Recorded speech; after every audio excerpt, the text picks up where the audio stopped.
The whispers of dawn crept through the carved lattice windows of the kitchens, painting golden stripes across the polished marble floors of the Ottoman imperial palace. Persephone Turner wiped the perspiration from her brow with the back of her wrist, careful not to disturb the delicate blend of cardamom and saffron she was measuring. At 26, she carried herself with the quiet authority earned through years of navigating the treacherous waters of Europe's finest kitchens. Istanbul in 1887 was a city caught between worlds, East and West, tradition and modernity, and Persephone, with her English blood and French culinary training, embodied that contradiction. The Sultan's invitation had come as a surprise, delivered by a stern-faced envoy to the restaurant in Paris where she had established her reputation. The missive had been clear: the Ottoman court sought to modernize its kitchens while maintaining its culinary heritage. They needed someone who understood both worlds. What the letter hadn't mentioned was the silent war she would face from Halim Effendi, the aging head of the imperial kitchens, or the suffocating protocols that would bind her every movement within the palace grounds. "The Sultan's breakfast is waiting, Miss Turner," said Adelette, the young kitchen assistant assigned to shadow her. "Halim Effendi says you are late again." Persephone glanced at the ornate clock mounted on the wall. "The Sultan requested breakfast at 7. It's barely 6:30. Adelette's dark eyes widened in warning. Time means something different here. With practiced efficiency, Persephone arranged the morning's offerings on silver trays: poached eggs with yogurt and chili oil, freshly baked simit bread, an assortment of olives and cheeses, and the special conserve of rose petals and pistachios she had prepared the previous evening. Each dish reflected her mandate to bridge Ottoman tradition with European refinement. As they carried the trays through the cavernous corridors, Persephone caught glimpses of the Bosphorus through arched windows, its waters glittering under the morning sun. Istanbul had bewitched her from the moment she arrived: the domes and minarets, the cry of muezzins, the scent of spice and sea. But the palace itself remained a mystery of hidden chambers and unspoken rules. "You will wait here," instructed the black-coated palace official who met them at the entrance to the Sultan's private dining room. "If His Imperial Majesty wishes to comment on the meal, you will be summoned." Hours passed. Persephone returned to the kitchens, supervising the preparations for lunch while stealing glances at the door. The Sultan had never summoned her, not once in the 3 months since her arrival. Her creations disappeared into the inner sanctum of the palace, and no word returned. Until today. "The Imperial Prince requests your presence," announced a guard, materializing beside her workstation with unsettling silence. "The Prince?" Persephone looked to Adelette in confusion. "Prince Zain Kodi," whispered Adelette, eyes wide. "The Sultan's nephew. He has returned from his education in Vienna." The Imperial Prince waited in a small pavilion overlooking the palace gardens. He stood with his back to her, hands clasped behind him, a figure of striking contrasts: European tailoring in the cut of his jacket, but with the distinctive fez marking his Ottoman heritage. "Your Imperial Highness," Persephone said, dropping into the curtsy she had been taught was appropriate for royal blood. "You requested my presence." When he turned, she found herself looking into eyes the color of strong Turkish coffee, intelligent and assessing. Prince Zain was younger than she had expected, perhaps 30, with a closely trimmed beard and a face that spoke of both authority and curiosity. "Miss Turner," he said, his English carrying only the slightest accent. "I wish to compliment you on your rose petal conserve. It was—" He paused, searching for the perfect word: evocative. "Evocative, Your Highness. Of something lost and found again." His gaze was direct, unsettling in its frankness. "You have brought something new to our tables. Something that honors tradition while speaking to the future." "That is precisely my intention, Your Highness. Yet I hear Halim Effendi makes your work difficult." Persephone hesitated. Palace politics were dangerous waters. Halim Effendi has served the imperial family with distinction for many years. It is natural he would protect the traditions he values. Diplomatic as well as talented. The prince's mouth curved slightly. "Tell me, Miss Turner, how did an Englishwoman come to master Ottoman cuisine?" "I haven't mastered it, Your Highness. I am still learning." "From whom?" "From the market vendors who argue with me about the ripeness of figures. From the fishermen who tell me which day's catch will be sweetest. From the grandmothers who laugh at my accent but still share their secrets. She paused. And from Halim Effendi when he chooses to teach rather than obstruct. Something changed in the prince's expression, a softening, perhaps, or recognition. "Walk with me," he said, gesturing to the garden path. As they strolled between beds of tulips and roses, Prince Zain spoke of his years in Vienna, of music and philosophy, of the delicate balance the empire sought between tradition and necessary change. Persephone listened, offering observations about the differences between European and Ottoman approaches to food, the former obsessed with documentation and technique, the latter with instinct and inheritance. "You see more than most foreigners who come here," he said finally, pausing beside a fountain. "They see only the exotic, the different. You see the connections." "Perhaps because I've never truly belonged anywhere," she replied, immediately regretting the personal confession. But the prince nodded thoughtfully. "That is both a sorrow and a gift, is it not? To stand at the threshold between worlds." A palace attendant appeared, murmuring something in Turkish that made the prince frown. "I must attend to matters of state," he said. "But I would like to continue our conversation, Miss Turner.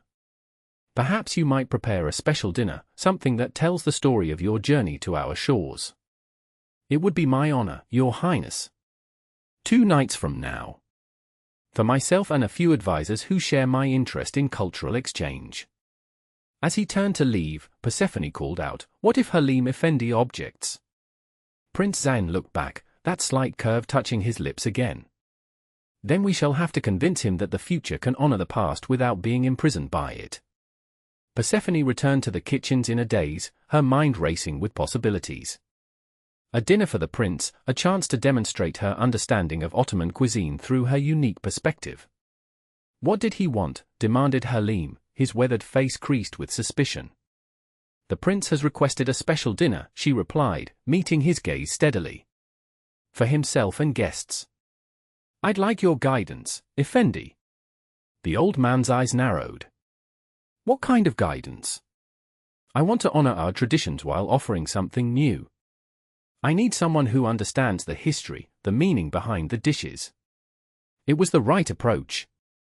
Halim's pride in his knowledge outweighed his resentment, at least temporarily. He began to lecture her on the symbolism of Ottoman court cuisine, how certain dishes represented conquest, others continuity, others still the diversity of the empire's many regions. For the next 2 days, Persephone worked without rest, designing a menu that would tell her story while respecting imperial traditions. Each dish would represent a chapter, her childhood in England, her training in France, her travels through the Mediterranean, and finally her arrival in Istanbul. On the night of the dinner, she paced the kitchen, inspecting each plate before it left her domain. "The lamb must be presented before the fish," she instructed the servers. And explained to His Highness that the saffron sauce draws inspiration from both Persian and French traditions. Hidden behind a carved screen, she watched as Prince Zain and his guests, scholars and diplomats from across Europe and the Ottoman provinces, reacted to each course. The prince's eyes found hers through the lattice several times, raising his glass in silent acknowledgement. When the final dessert was served, a delicate confection of filo, pistachios, and rose water that she had adapted from a traditional baklava recipe, Zain stood. "Miss Turner," he called. "Will you join us?" A murmur passed through the room as she stepped from behind the screen. Women, especially foreign women, did not typically dine with male guests in the palace. "Your Imperial Highness honors me," she said, taking the seat a servant hurriedly prepared. "No, it is you who has honored us with this journey through your life and across continents," the prince replied. "Gentlemen, I invite you to acknowledge the artist who has created this remarkable experience." As the men raised their glasses, Persephone felt something shift within the room, and within herself. For the first time since arriving in Istanbul, she felt seen not as an intruder but as a creator of beauty. Later, as the guests departed, Prince Zain asked her to remain. "Walk with me again," he said, leading her to a secluded terrace overlooking the Bosphorus. Night had fallen, and the waters reflected the lights of ships moving between continents. "Your dinner was more than food," he said quietly. It was diplomacy of the most effective kind. You showed how traditions can converse across borders, how the past and future are not enemies. That is kind of you to say, Your Highness. Zain, he corrected. When we are alone, I would hear my name. The intimacy of the request startled her. I don't think that would be proper. Propriety, he sighed. Another wall between worlds. He turned to face her fully. I have a proposal, Miss Turner. The Sultan is hosting an international delegation next month. He wishes to demonstrate that the Ottoman Empire embraces modern ideas while honoring its heritage. I would like you to design not just the menu, but the entire culinary experience. That's an enormous responsibility. Yes. And a chance to change perceptions. His eyes held hers. Will you accept? On one condition, she said, surprising herself with her boldness. That Halim Effendi and I work as partners, not rivals. Zain smiled, a genuine expression that transformed his face. Diplomatic indeed. I accept your condition. As she prepared to leave, he caught her hand, a shocking breach of protocol. Persephone, he said, using her given name for the first time. There are forces in the palace that resist any change, any foreign influence. Be careful. The warning followed her through the darkened corridors, a shadow on her unexpected triumph. The next morning, Persephone found her kitchen in disarray. Spices had been mixed, labels switched, a precious bottle of aged vinegar shattered on the floor. Someone came in the night, Adelette whispered, helping her clean. The guard saw nothing. Or chose to see nothing, Persephone replied. When Halim arrived, she expected satisfaction on his face. Instead, she found concern. This was not my doing, he said gruffly. I may not welcome you, but I would never desecrate a kitchen. It is sacred space. She believed him. Then who? There are factions, even within the palace walls. Some who see the prince's Western education as corruption. Others who resent his growing influence with the Sultan. Halim lowered his voice. Be wary of his attention, English. It marks you. Despite the warning, or perhaps because of it, Persephone found herself drawn into Prince Zain's orbit in the weeks that followed. He requested her presence at cultural salons, invited her opinion on matters of protocol for foreign visitors, and arranged for rare ingredients to be delivered for her experiments. Each interaction deepened her understanding not just of the prince, but of the complex political landscape he navigated. Zain walked a dangerous line, advocating for selective modernization while assuring traditionalists that Ottoman identity would be preserved. You are becoming his weakness, Halim told her one evening, as they worked side by side on the diplomatic menu. Their initial animosity had evolved into a grudging partnership, his knowledge of tradition complementing her innovative techniques. I'm merely a chef he values, she protested. Halim snorted. I am old, not blind. The way he looks at you is not how a prince regards a servant. Then he must learn to look differently, she said firmly. Nothing is possible between us. But in the quiet moments, when Zain would visit the kitchens late at night to taste her latest creation, or when they would walk in the palace gardens discussing everything from poetry to politics, Persephone felt the impossible taking root within her heart. A week before the diplomatic reception, Zain found her in the palace library, researching historical menus. Come with me, he said, eyes alight with excitement. I have something to show you. He led her to a part of the palace she had never seen, a small, private courtyard hidden behind the imperial apartments. At its center stood a tree laden with fruit she didn't recognize. Quince, he explained, picking one and offering it to her. My mother planted this tree when I was born. She was European, Austrian. The palace never fully accepted her. Persephone took the fruit, understanding the significance of his sharing this private history. What happened to her? She died when I was young. Caught intrigue, though it was called fever. His voice carried old pain. My father, the Sultan's brother, followed soon after. Some said of heartbreak. I'm sorry. Don't be. Their love taught me that borders, between countries, religions, classes, are human inventions. The heart recognizes no such divisions. He stepped closer. Persephone, a servant's arrival interrupted whatever he had been about to say. Your Imperial Highness, the Sultan requests your immediate presence. Zain's expression closed. We will continue this conversation another time, he promised, leaving her standing alone with the quint still warm in her palm. That night, a letter arrived in her quarters, delivered by a trusted servant. The handwriting was elegant, educated, unmistakably the prince's. My dear Persephone, what I could not say in the garden, I will commit to paper, though it places us both in jeopardy. From our first meeting, I recognized in you a kindred spirit, someone who exists between worlds, who transforms that liminal space into art rather than conflict. I find myself thinking of you at inappropriate moments. Your voice interrupts diplomatic negotiations. Your smile distracts me during state prayers. This is dangerous for both of us. Yet I cannot regret it. The diplomatic reception approaches. After that night, decisions must be made.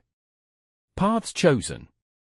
I ask only that you keep your heart open to possibilities that may seem impossible. Until then, I remain yours.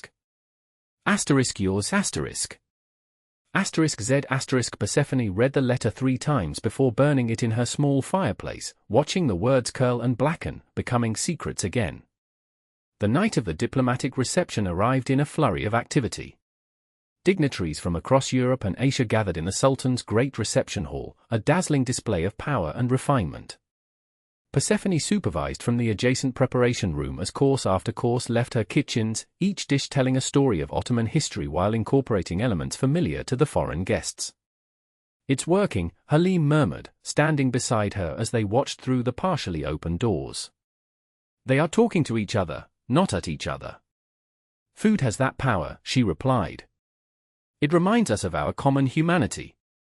The Sultan himself requested her presence at the end of the meal, an unprecedented honor. As she knelt before him, the ancient ruler studied her with roomy but intelligent eyes. My nephew speaks highly of your talents, he said in Turkish, which Persephone had been studying diligently. He claims you understand the soul of our cuisine. Your Majesty honors me. I am still learning. Yes. Always learning. That is the secret to survival. He gestured for her to rise. Prince Zain believes our empire must learn new ways while remembering the old. Do you agree? I believe, Your Majesty, that tradition without renewal becomes stagnation, while change without respect for the past leads to rootlessness. The Sultan's weathered face creased in what might have been a smile. Well said. Perhaps my nephew's judgment is sound after all. As she backed away, bowing, Persephone caught sight of a group of officials watching with undisguised displeasure, men in traditional dress whose conservative views were well known throughout the palace. Later, as the reception concluded, she found herself momentarily alone with Zain in the small antechamber behind the great hall. You've achieved something remarkable tonight, he said softly. The French ambassador actually complimented Ottoman cuisine. The British envoy asked for a recipe. Small victories, she smiled. Sometimes those are the only kind that matter. He glanced around, ensuring they were truly alone. Persephone, I must speak with you privately. Tomorrow night. The Quince garden. Is that wise? No, he admitted. But necessary. Before she could respond, the door opened and one of the conservative officials entered. His cold gaze moved between them, noting their proximity. Your Imperial Highness, he said in Turkish. Your uncle the Sultan is asking for you. Zain straightened, his face resuming its public mask. Of course, Pasha. Miss Turner, thank you for your service this evening. The formality stung, but Persephone understood its necessity. The honor was mine, Your Highness. That night, sleep eluded her. She paced her small chamber, replaying every interaction with Zain, analyzing the political current swirling around them. Whatever he wished to discuss in the Quince garden, she sensed it would change everything. Morning brought chaos. The kitchens were in an uproar, servants whispering in corners, guards moving with unusual urgency through the corridors. "What's happened?" she asked Adelette, who appeared at her door with tears streaming down her face. "Prince Zain has been arrested," the girl sobbed. "They're saying he conspired with foreign powers against the Sultan." The floor seemed to tilt beneath Persephone's feet. "That's absurd." "Who's saying this?" "The conservative faction. They presented evidence, letters, they claim, showing he planned to overthrow the traditional order with European support." "Forgeries," Persephone said with certainty. "Where is he now?" "The Fortress of Seven Towers. No one is permitted to see him." The fortress, the ancient prison where the empire had historically confined political prisoners of highest rank. Some had left only for their executions. For 3 days, Persephone moved through her duties like a ghost, searching desperately for information, for allies, for hope. Halim, surprisingly, became her confidant. "The conservatives have wanted him removed for years," the old chef explained. "They see his education, his progressive ideas as threats to their power. But they needed evidence. Manufactured evidence," she insisted. "Perhaps. But effective nonetheless." Halim studied her face. "You care for him?" It wasn't a question. "Yes." "Then you must leave Istanbul immediately. Your connection to him puts you in danger." "I won't abandon him." "You may have no choice. The Sultan is old Illinois. He trusts his advisors, and those advisors now whisper that foreign influence, including yours, corrupted his nephew." That evening, a palace guard delivered a note, not in Zain's elegant hand but in a rough scrawl, * the fortress. Midnight. Eastern Gate. A friend. * It could be a trap. Or salvation. Persephone had no way to know. Under cover of darkness, she slipped from the palace grounds, a cloak concealing her western features as she made her way through Istanbul's winding streets. The Fortress of Seven Towers loomed against the night sky, an ancient stone giant sleeping at the edge of the city. At the eastern gate, a hooded figure waited. As she approached, he revealed himself, one of the Sultan's personal physicians, a man who had attended the diplomatic dinner. "Quickly," he urged, ushering her inside. "We have little time." They navigated dim corridors, the physician bribing guards at critical junctures. Finally, they reached a heavy wooden door. 10 minutes, the physician whispered. "No more." "I'll wait here." Inside the cell, Zain sat on a simple cot, his fine clothes exchanged for prisoner's garb. Despite his circumstances, he rose with dignity when she entered. "Persephone," he breathed. "You shouldn't have come. Did you expect me to abandon you?" "I expected you to be wise." He took her hands, his own cold despite the summer heat. "The charges are false, but the danger is real. My enemies will not stop until I am eliminated. Then we must prove your innocence." "How?" "The letters they claim incriminate me never existed until they needed them to exist." His voice carried resignation. "This is not a battle fought with truth. Then we'll fight with something else." Persephone squeezed his hands. "The Sultan trusted you. He values your counsel. My uncle is ill, manipulated. They control who sees him, what information reaches him." Zain's eyes held hers. "Listen carefully. In my private chambers, behind the portrait of my mother, there is a safe. Inside are documents, my true correspondence with European officials. Nothing treasonous, but evidence of my legitimate diplomatic efforts. The combination is the date we met, day, month, year." Persephone committed the information to memory. "I'll find them. It may not be enough.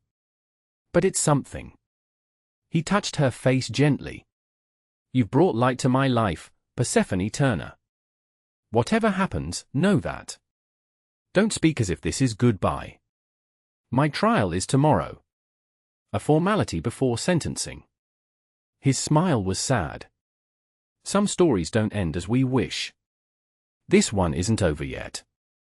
She leaned forward, pressing her lips to his, their first kiss, stolen in a prison cell, witnessed only by stone walls that had seen centuries of secrets. When they parted, Zain pressed something into her palm, a small iron key. If all else fails, this opens a gate in the palace sea wall. A boat will wait tomorrow night. Use it if you must. I won't leave without you. Then pray you find something in those documents that saves us both. The physician's urgent knock separated them. As she left, Persephone looked back once. Zain stood tall, a prince even in captivity, his eyes holding promises neither of them knew if they could keep. Returning to the palace, Persephone faced her greatest challenge, entering Zain's private chambers without detection. Fortune favored her, the confusion surrounding his arrest had disrupted normal protocols. With Adelet creating a diversion, she slipped into his rooms. The portrait of his mother, a fair-haired woman with Zain's same penetrating eyes, concealed the safe just as he'd described. Inside, she found bundles of correspondence, diplomatic journals, and a sealed packet addressed to the Sultan himself, marked to be delivered only in the event of Zain's death. Gathering everything, she retreated to her quarters, spending the night poring over the documents by candlelight. What emerged was a portrait not of treason but of patriotism, a prince desperately trying to secure his empire's future through careful diplomacy rather than isolation. Morning brought news that chilled her blood. The trial had been moved forward, already concluded. Prince Zain had been found guilty. Execution was scheduled for sunset. "We must act now," Halim said, appearing at her door. His presence surprised her until he explained, "The prince protected my grandson from punishment once. A debt of honor remains unpaid." Together, they formulated a desperate plan. Halim would use his position to gain access to the Sultan's chambers, bringing the day's meals. Persephone would accompany him as an assistant, carrying the documents. "If we're discovered," she said, "it means death." "If we do nothing," Halim replied, "we live with the knowledge we might have prevented an injustice." That afternoon, they put their plan into motion. Carrying trays laden with the Sultan's favorite dishes, they approached the imperial apartments. Guards searched the food for poison, but paid little attention to the covered basket of additional delicacies Persephone carried, the documents hidden beneath. The Sultan reclined on cushions, attended by physicians. His face had grown more gaunt since the reception, his breathing labored. "Your Majesty," Halim said, bowing low. "We bring sustenance to strengthen you." As they arranged the meal, Persephone watched the door. When the physician stepped out briefly, she seized her chance. "Your Imperial Majesty," she said in careful Turkish, kneeling before him. "I bring evidence that your nephew is innocent of the charges against him." The Sultan's rheumy eyes focused on her. "The English chef," he murmured. "Bold, like my nephew says." "Please, your Majesty." "His life hangs in the balance." She presented the documents, including the sealed packet. "These are his true correspondences. And this he intended for your eyes only, should he die." Curiosity, that most human of traits, flickered in the old man's face. He broke the seal on the packet, reading slowly.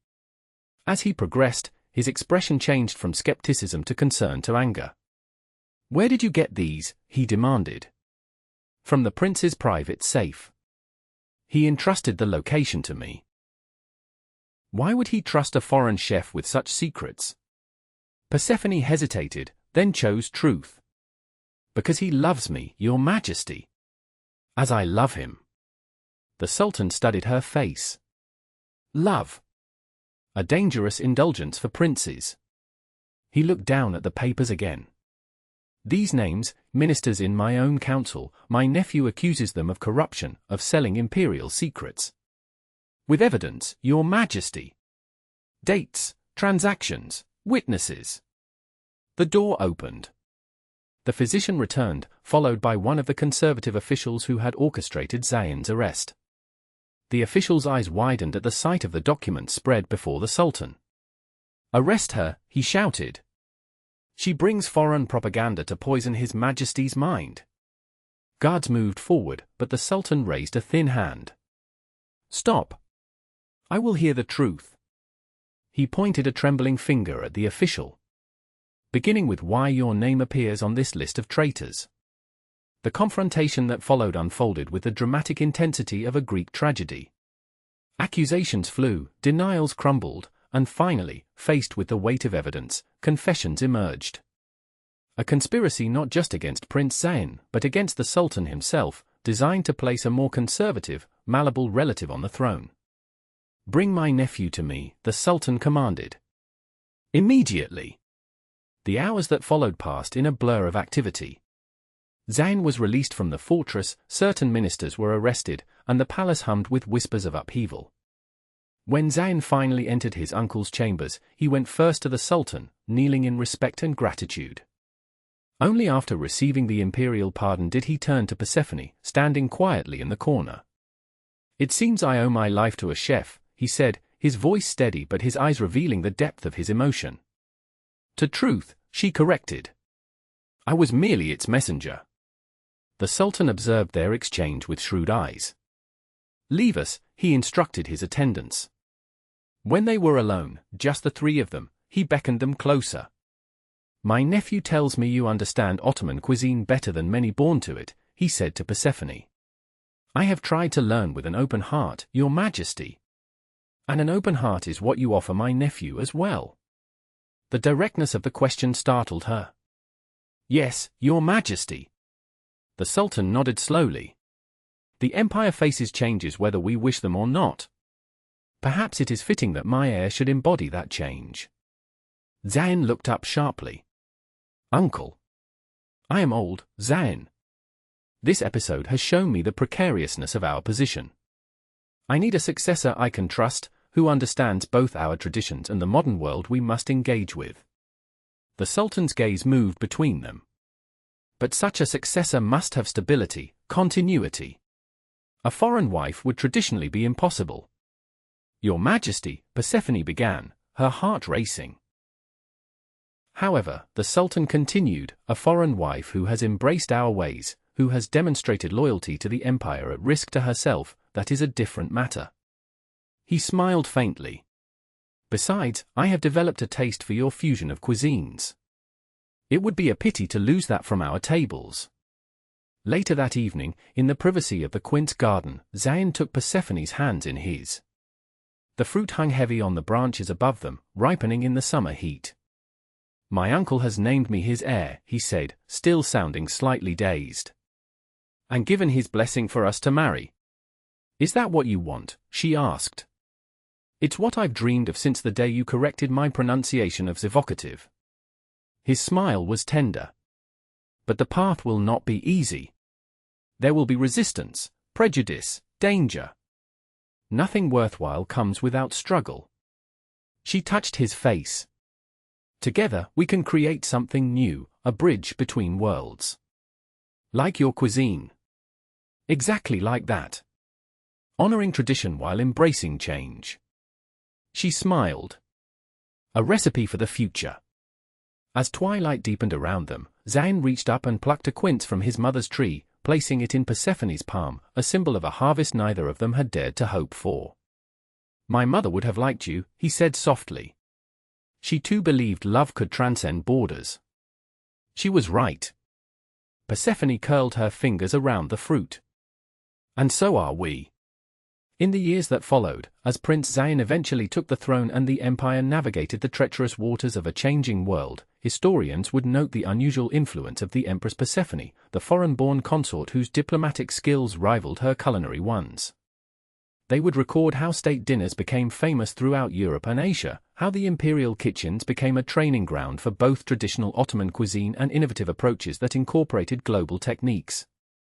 What the histories wouldn't capture were the quiet moments in the quince garden, where an emperor and his English empress would retreat from the burdens of rule, sometimes preparing simple meals with their own hands, creating together the most important recipe of all, a life blended from different traditions into something entirely new, entirely their own.